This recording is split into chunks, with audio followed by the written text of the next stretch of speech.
kag sa good vibes.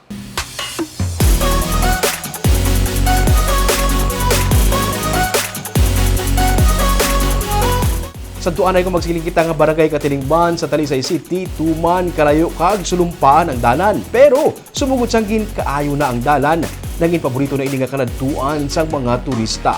Ang barangay Katilingban ang nahamtang sa tiilan sang Mount Marapara. Sa tuanay, napuno sa mga kampo ang halos bilog nga barangay. Pero sumugod nga ginsemento ang dalan pakadto sa barangay. Nag-amat-amat man buhi ang turismo sa barangay. Una nga naging popular nga tourist attraction ang higante nga cross nga gipatukod sang barangay nga himo sa mga bato. Ang bungyod nga ginatidugan sa cross ang isa ka mass grave sa mga Hapon nga mga soldado.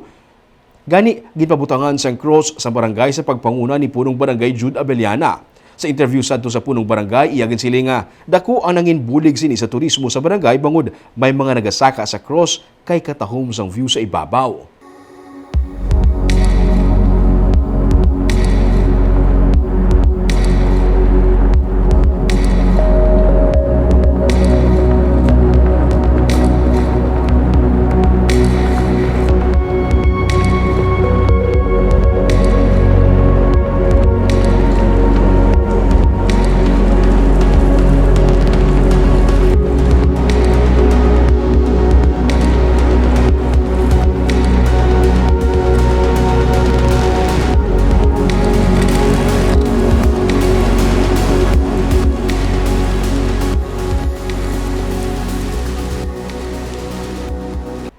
Kag may nanari-sari nga mga kapihan, camping sites, kag outdoor activities nga pwede na mahimo subong sa lugar. Pwede maka-ATV ride sa paglibot sa barangay.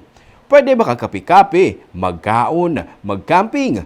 May mga magagmay nga mga porsyon sang dalan nga hindi pa sementado. Pero kung tigayon na nga masemento, ang bilog nga dalan pasaka sa ibabaw. Nagapaabot ang mga pumuluyo sa barangay nga magausbong pagid ang turismo sa ilang lugar kag magahatag inisang mas maayo nga oportunidad sa mga pumuluyo.